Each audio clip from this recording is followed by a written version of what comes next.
질문 자료 중에 18번 질문 주제가 뭐냐면 육지에 있어 코로 생물의 기식을 하는 것은 다 죽었더라. 성경이 이렇게 돼 있는데 노아의 방주에 있는 생물을 제외한 모든 지구상의 모든 생물이 모두 죽었는가? 이 질문의 주제입니다. 지난번에 하지 않았습니까? 이거 다 했어? 네. 지난번에 이거 나눴어요. 그래? 네. 그러면 이제 19번으로 갑니다. 고기를 그 생명되는 피채 먹지 말 것이니라 라는 말이 선지국 먹지 말라는 말인가? 질문이 참 재밌네. 무슨 일이 아닌데? 선지 먹으면 선지만 건져놓고 먹어본 적 없어요? 아니 선지국을 먹지 말라니까, 아니 피를 먹지 말라니까 선지만 건져놓고 먹으면, 저는 그래서 맞아요. 나는 선지를 좋아하니까. 자, 그러면 지금부터 이제 웃으신 분들은 할 말이 다 있는 것 같아. 당연히 하셔야 돼요. 피채 먹지 말라는 말씀은 뭐 많이 나오는데 선지국 먹지 말라는 말이겠는가? 라는 질문이에요. 같이 발견합니다. 시작합니다. 자, 웃으신 분들 손을 드시오. 여기 오기 직전에 이렇게 묵상한 거라. 그러면 여기서 여러분 옛날에 이거 가지고 다툴 때 뭔가 말이 안 되는 것 같긴 한데 성경에 있는 얘기를 해서 말대꾸를 못한 거예요. 그래서 이런 말씀을 나누고 나서 이 밖에 나와서 전봇대를 붙잡고 제가 이게 뭔가 해가지고 너무 괴로웠어요. 그래서 전봇대를 붙잡고 한참 용을 쓰던 그때가 생각납니다. 여기서 창세기 9장에서 이제 영어적인 말대로 뭐 피를 먹지 말라죠. 네, 피를 먹지 말라. 그러면 안 먹으면 되는 거예요. 그래서 하는 소리가 우리는 헌혈도 안 받아. 왜? 피를 먹으면 똥으로나 나오지만 헌혈을 받으면 그 피가 나오냐? 평생 돌아다니는 거 아니냐? 그러니까 피를 먹는 것보다 헌혈 받는 건 더 안 좋은 거야. 그러니까 나는 죽을 병이 들려도 헌혈을 해서 치료를 해야 되면 하지 마. 이렇게 얘기했어요. 알았습니다. 그랬어요. 그러면 여기다 앞에 이제 붙죠. 짐승의 피를 먹지 말라. 그러니까 우리는 이 짐승이 뭔가 우리는 어느 정도 정리가 돼 있어요. 그래서 저는 이제 나름대로 한번 쉽게 한번 보겠습니다. 짐승을 이해하려면 짐승의 반대는 사람이라고 이해해야 되고, 사람은 하나님의 형상대로 지어진 존재라고 이해를 해야 되고, 그래서 하나님의 형상을 또 다른 말로 하면 이제 오늘 피에 대해서 이야기한 걸 저는 이해를 했습니다. 그래서 짐승은 뭐냐? 선악과를 먹고 타락한 존재. 원래 사람으로 지어졌지만, 하나님의 형상대로 지어졌지만 다시 짐승이 된 것이라고 이렇게 이제 봤어요. 그런데 이 짐승을 하나님은 풀을 먹는 존재라고 이렇게 돼 있어요. 그러면 풀을 저는 이제 제가 좀 함부로 해보겠습니다. 그냥 편하게 인본주의 교훈으로 봤어요. 그래서 인본주의 교훈은 무엇인가? 율법을 오해하여 가르치는 그런 교훈들. 그런데 그것이 이 짐승들은 먹고 또 먹어서 이것이 계속 흐른다는 거예요. 근데 이 구약에서 짐승을 잡아 제사를 드릴 때 피는 빼고 육신은 불태워버리죠. 아주 진멸해서 하나님께 드리는 것인데, 여기서 이것과 같은 표현 아닌가 저는 봤습니다. 태워서 드리는 것. 근데 피는 그러면 여기서 피를 태워서 드리는 것이 짐승을 먹을 때 피를 빼고 먹는 것으로 저는 이렇게 이제 보았습니다. 근데 먹는다 그러면 뭐예요? 연합한다로 봤습니다. 그래서 계시록 3장 20절에서 내가 문 밖에 서서 두드리느니 누구든지 내 음성을 듣고 문을 열면 내가 그에게로 들어가 그로 더불어 먹는다. 그는 나로 더불어 먹으리라고 했는데, 그 표현이 주님이 내 안에 들어오신 것 또는 내가 네 안에, 그래서 네가 내 안에서 제가 주님 안에 들어간 것으로 이렇게 표현이 되는 것으로 이렇게 보여요. 그래서 그러면 내가 주님 안에 들어갔으면 주님이 나를 먹은 거고, 주님이 내 안에 들어오시면 내가 주님 안에, 주님이 나를 먹으신 거고, 이렇게 됐습니다. 그러면 이제 다시 피가 이제 두 가지가 나와요, 성경에서. 그래서 하나는 짐승의 피 얘기했는데, 복음서에서는 이 잔은 내가 너희에게 주는 내 피다 그랬어요. 그래서 그러면 그 피는, 예수의 피는 마시라고 그랬고 짐승의 피는 먹지 말라, 이 두 가지를 같이 봐야 되는 것 같습니다. 그래서 짐승의 피는 그 영을 말하는 것이고, 예수님의 교훈이냐 사단의 교훈이냐를 지금 말하고 있다고 보았습니다. 그래서 사단의 가르침 교훈을 우리가 먹는다 그러면 안 된다는 거죠. 그러면 고기만 먹어라 이 얘기는 뭐냐? 이건 정복하고 다스리는 것으로 보았습니다. 창세기 1장 26절에 보면 정복하고 다스리라 그렇게 얘기해놨고, 창세기 9장에서는 9장 2절 3절에서 보면 그 짐승들이 너희를 두려워하리라 그랬습니다. 그래놓고 나서 피는 먹지 말라 이렇게 얘기했어요. 그러니까 피는 내가 먹는, 그 피를 먹는다가 내가 정복당하는 것을 얘기하는 것이고, 그래서 그 고기를 먹으면 어떻게 됩니까? 나의 살이 되는 거잖아요. 나의 살이 되는 것은, 그 피는 내 피가 흐르는 나의 살이 된다고 하는 것이니까 그리스도의 피가 흐르는 생명이 되게 한다. 이렇게 보였습니다. 또 다른 지체들. 이스라엘 집 사람이나 잠깐만. 바빠 죽겠네. 안 해도 아니.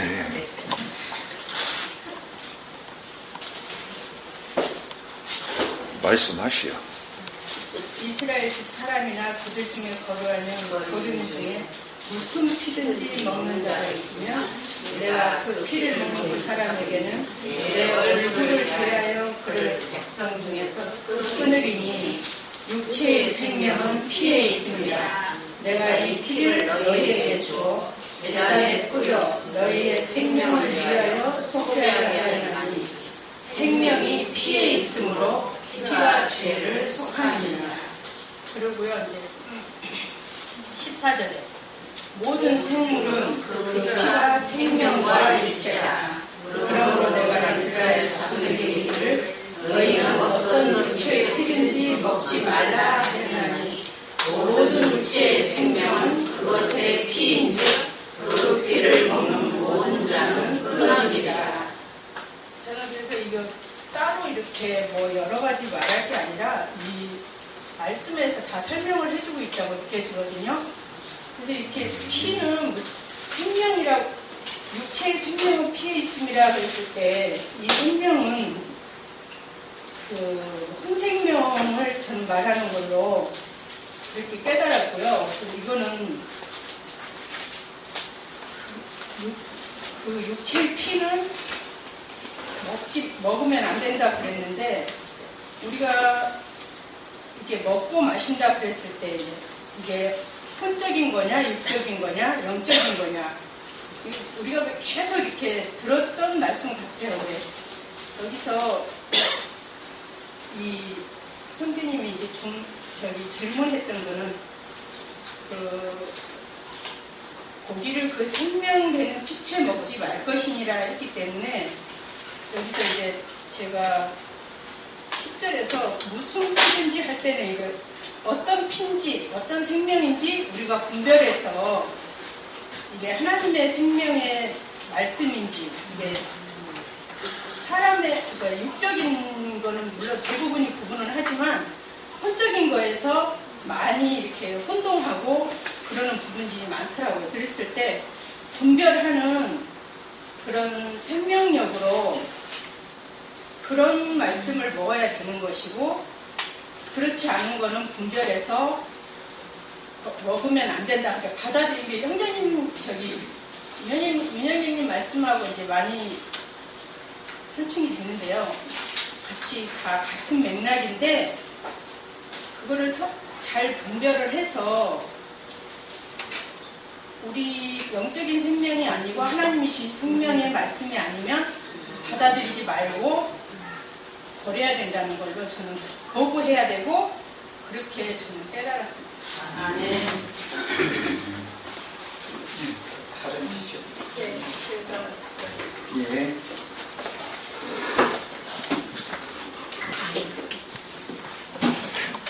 되게 바쁘네. 예, 앞에 유명재님이 이제 말씀으로 이렇게 전달을 다 했기 때문에 저도 거기에 이제 그 말씀에 동의를 하고요. 근데 결론적으로는 우리는 이 고기를 잡아 먹어야 돼요.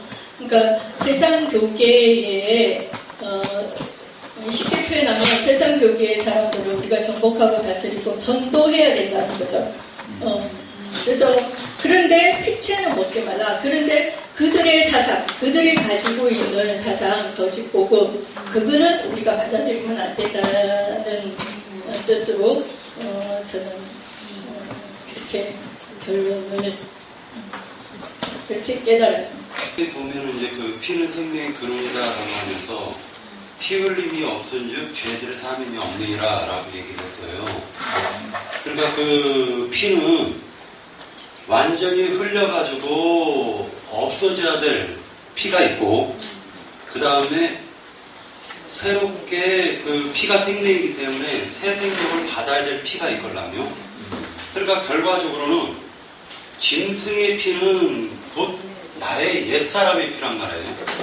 그 옛사람의 피라는 것은 어떠한 옳은 행위를 했건 아무리 그 부처 가운데 다리를 잡건 뭐를 하건 중요한 것은 의미가 없다는 거예요. 하나님이 안 받으신다는 거죠. 그 피의 생명은 하나님께 전달이 될 수도 없고 하나님을 기쁘시게 할 수도 없고 하나님은 받으실 수가 없다. 그러니까 전적으로 피를 흘려야 돼요. 전적으로 흘려야 돼요. 나의 옛사람의 그 피는 예수 그리스도께서 십자가에서 죽으셨을 때 다 이뤘다 했을 때 그때 다 흘려져야 돼요. 그러니까 지금 내가 사는 것은 사실은 나의 거듭난 속생명을 위해서, 속사람을 위해서 사는 거지 옛사람을 위해서 살아봤자 의미가 없다라고 분명히 지금 성경에서 말씀해주고 있는데, 그것이 바로 노아 홍수 때 고기를 그 생명이 되는 피채 먹지 말 것이니라라는 말씀으로 단순하게 이제 얘기를 했지만은 그 속에서는 피에 대해서, 성경에 대해서는 굉장히 많은 증거들을 하고 있기 때문에 그 부분이 있고, 또 한 가지 피 흘림이 없은즉 죄사함이 없느니라라는 말은 성경에 없어요. 피 흘림이 없은즉, 그러니까 피 흘림이 없은즉 죄들의 사면이 없다라는 거예요. 죄들이에요.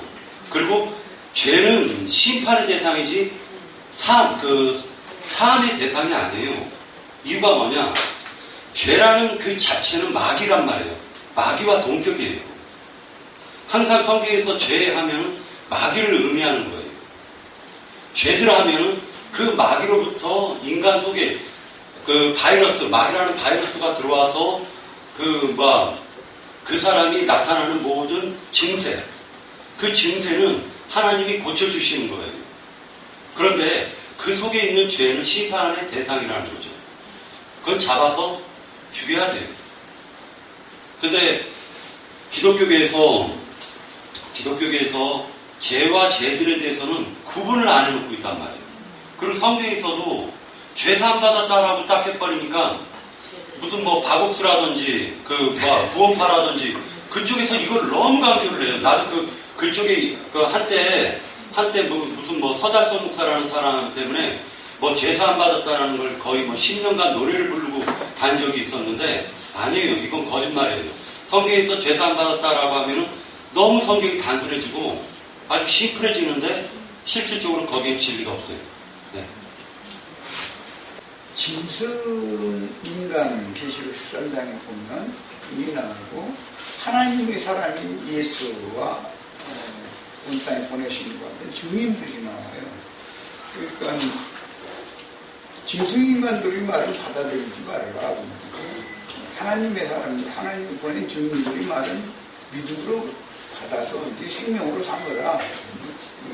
그 말이에요. 근데 짐승 잡아먹는 이야기는 아담 때는 없었고 노아 때 이후로 그 말씀이 나왔죠.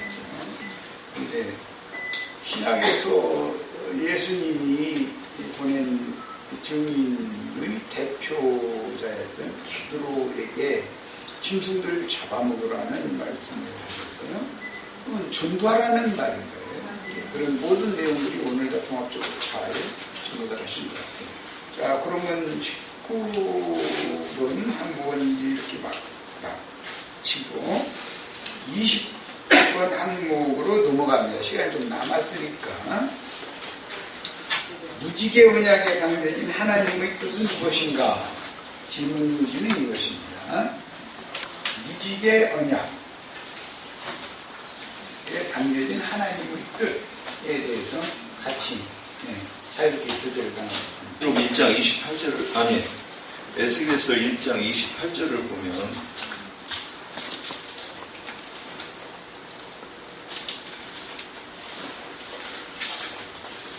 한번 읽어보시면 좋겠습니다. 1장 28절. 그 사방 광채의 모양은 비 오는 날 구름에 있는 무지개 같으니 이는 여호와의 영광의 형상의 모양이라. 내가 보고 엎드려 말씀하시는 이의 음성을 들으니라. 그래서 이 무지개를 이렇게 볼 때 봐야 될 게 참 많은 것 같아요. 근데 이제 첫 번째 구름 위에 무지개가 있다 그러면 이제 구름을 먼저 봐야 될 것 같고, 구름 위에 무지개가 있는 것은 비가 내린 이후가 이제 저는 이게 깊은 뜻이 있겠다 이렇게 봤습니다. 그래서 그럼 비가 내렸을 때 어떤 일이 있었는가? 방주 위에 있던 사람은 그 히브리서에 표현되기를 물로 말미암아 구원을 얻은 자가 겨우 몇 명이니 이렇게 돼 있어요. 그럼 그 말씀을 이렇게 깊은 묵상하면 물로 말미암아 구원을 얻은 자가 있고 물 때문에 멸망당한 자가 있다고 이렇게 이제 되는 거예요. 그런데 그 경계가 어디냐면 방주죠. 방주 위에는 구원받고 방주 밑에는 멸망받는 그 장면으로 보여요. 저는 그게 그래서 유리바다, 불붙는 유리바다 장면과 이것이 딱 오버랩이 되면서 지난번에 어저께 박형제한테 형제 이게 이 뜻이야? 하고 물었더니 맞습니다. 그래서 기특하네. 이제 혼자 그런 적이 있어요. 자, 그러면 비가 내린 이후에 구름 위에 무지개가 떴다 이 얘기는 이제 또 무지개를 보면서 그 하나님의 영광, 여호와의 영광의 형상의 모양 이거를 가지고 딱 묵상을 할 때 요한복음 1장 18절인가요? 우리가 그 영광을 보니 아버지의 독생자의 영광이요 은혜와 진리가 충만하더라. 하나님의 영광이 무엇인가? 그래서 비가 내렸을 때 어떤 사람이 구원을 받으면 하나님의 영광에 나타난다. 저는 이제 이렇게 보았습니다. 그래서 근데 이것을 이것은 이제 구약의 그 무지개는 언약으로서 이제 예표, 표적으로서 이제 나타나는 것이고 실제로 이루어지는 것은 근데 이제 여기서 구름이 이제 짝이 되는 것이 불기둥이라고 보았어요. 저는. 근데 여기서 이제 불기둥이 안 나오잖아요.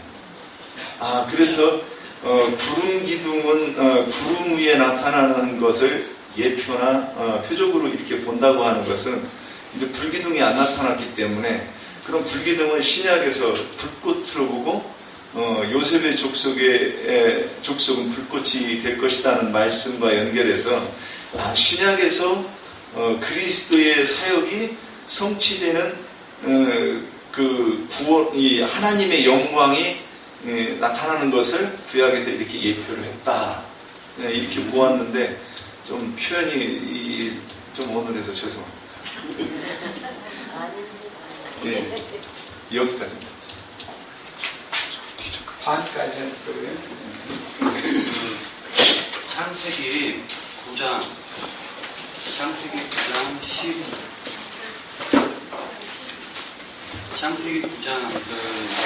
16절. 13절부터 13절부터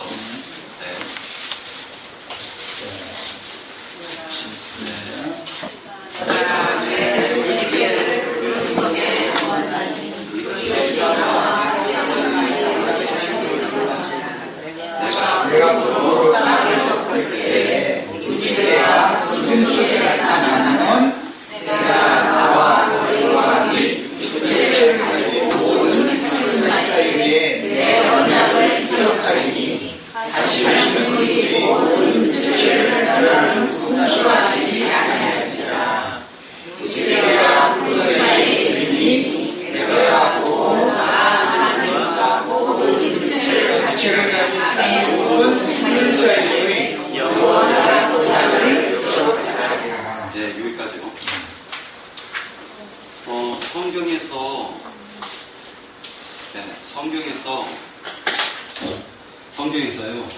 가장 희망적인 말씀이 창세기 9장에 있는 무지개 언약이에요.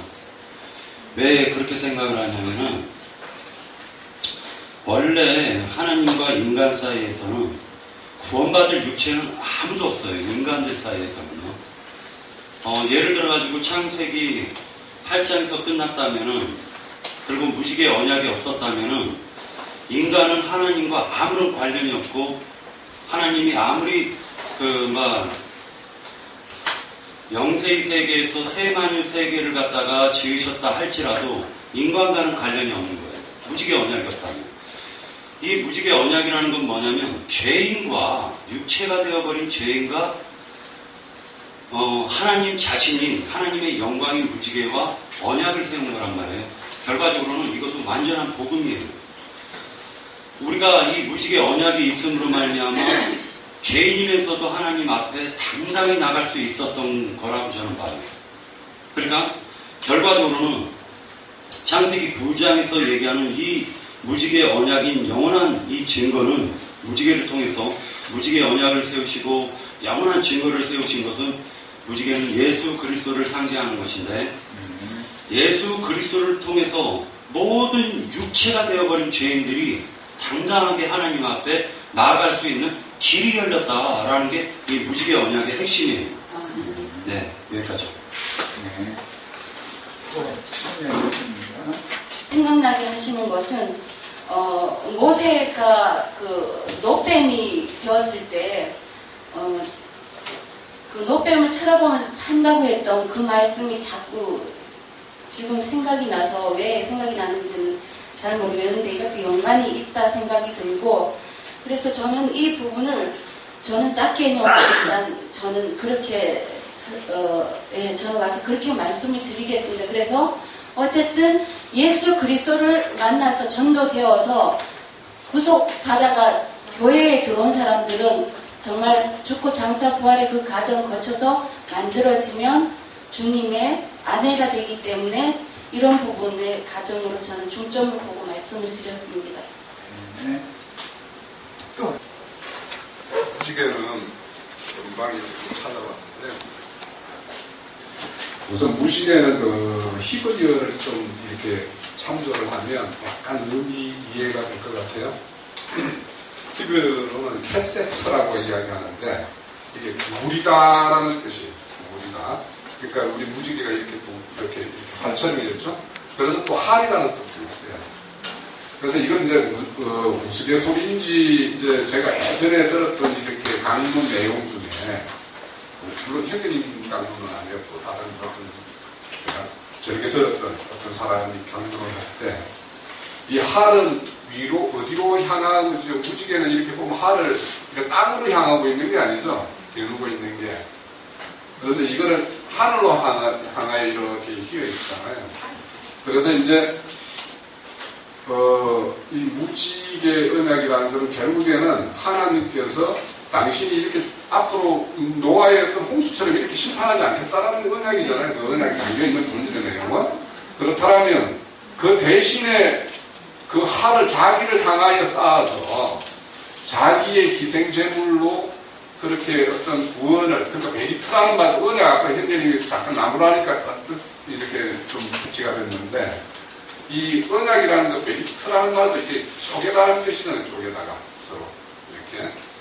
그러니까 할과 언약, 그러니까 이렇게 보면 당신의 육신을 쪼개어서 하나님의 이 지금 이렇게 심판받을 이 자기 언약 백성들을 살려내겠다라는 그 내용이 이렇게 내포되어 있는 것 같고, 그리고 이제 이 무지개라는 게 구약에서는 그렇게 어떤 그 히브리적인 어떤 의미로는 그렇게 보이는데 신약에서 이렇게 무지개가 등장하는 거 보면은 항상 이렇게 보면은 영광스러운 모습으로 이렇게 우리한테 나타날 때 이 무지개가 이렇게 뒤에 이렇게 영광체처럼 이렇게 따르는 걸로 이렇게 표현이 돼요.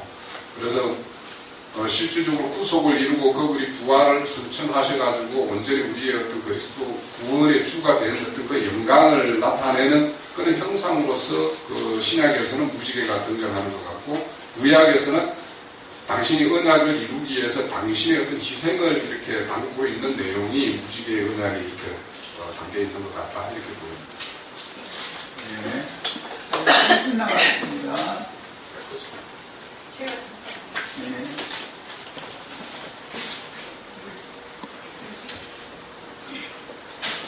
신약에서 무지개를 보다 보니까 계시록 4장 1절에도 있고요. 4장 3절 3절에도 있고 10장에도 있거든요.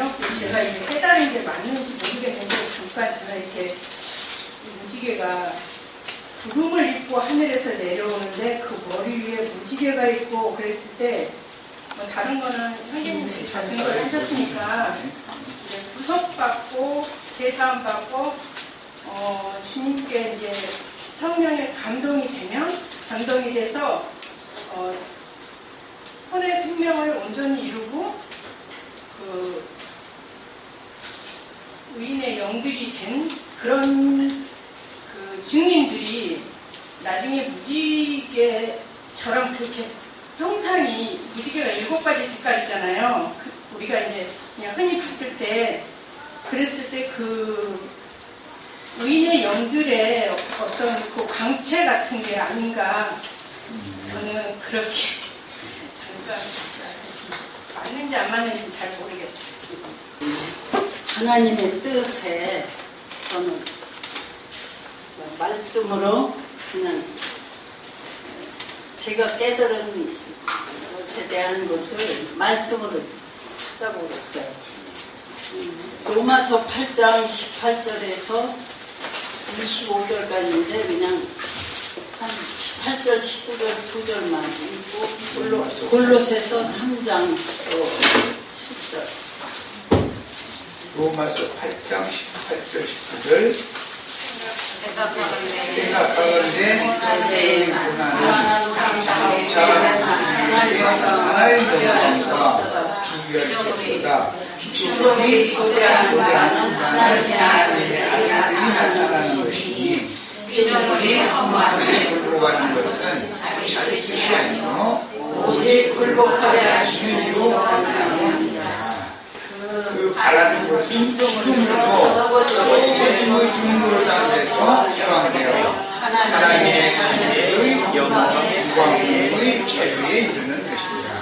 피조물이 다 이제까지 함께 간식하며 함께 고통을 겪고 있는 것을 우리가 아느니라. 그뿐 아니라 또한 우리 곧 성령의 처음 이름을 받은 우리까지도 속으로 단식하여 양자가 될 것 곧 우리의 성령을 기다립니다. 우리가 25절까지 제가 봤는데요. 네. 저기 또 골로새서 3장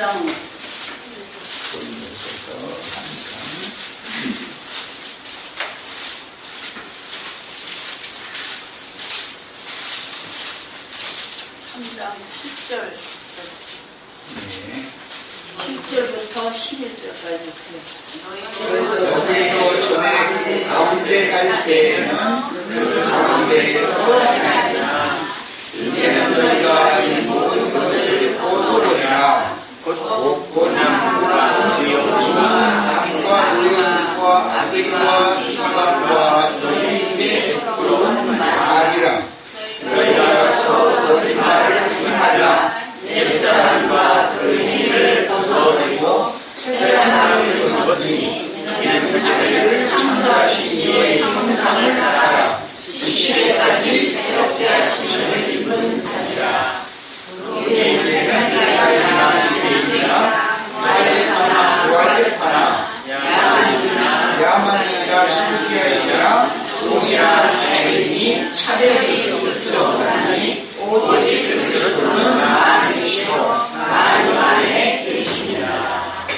네, 저는 무지개는 하나님의 형상과 하나님의 그 모양을 나타내는 것으로 봤고 그 하나님의 뜻을 지금 이 말씀을 찾은 거로 봤어요.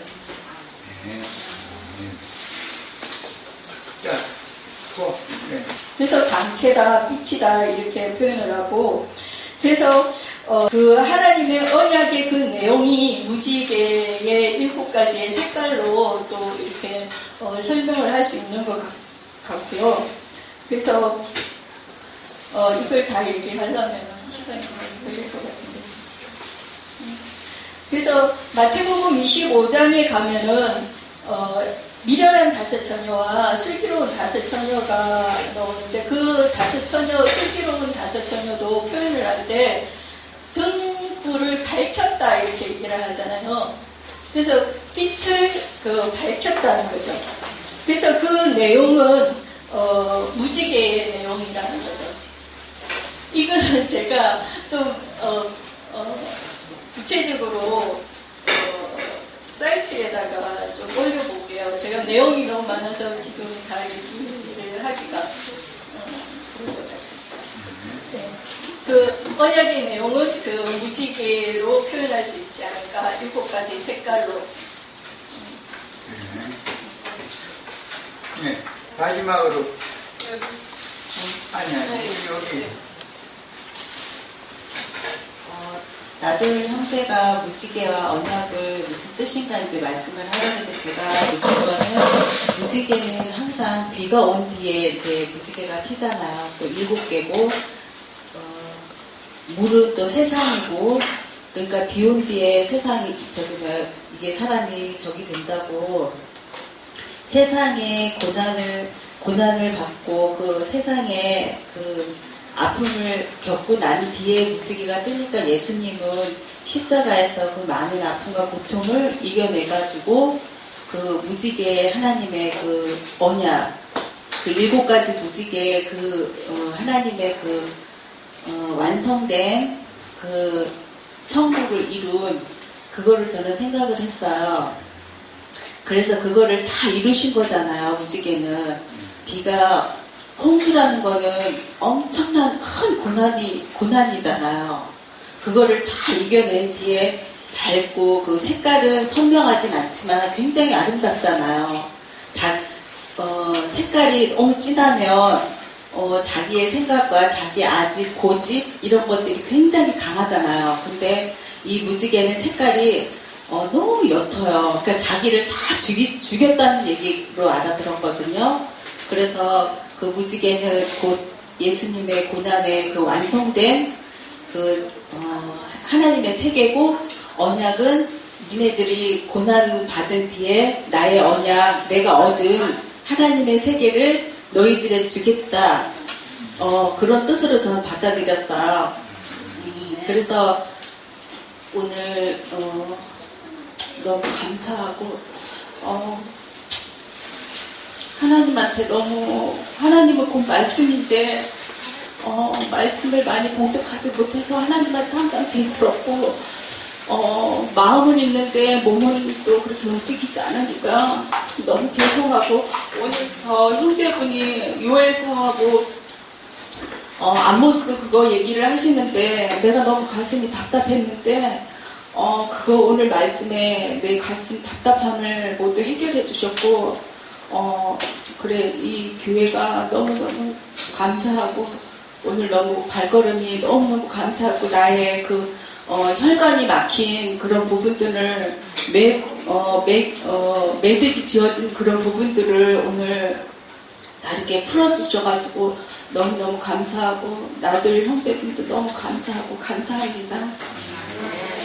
자, 우리 한 자매 심판한 뒤에 그 사람들이 너무 막혀서 하나님이 심판을 하셨잖아요.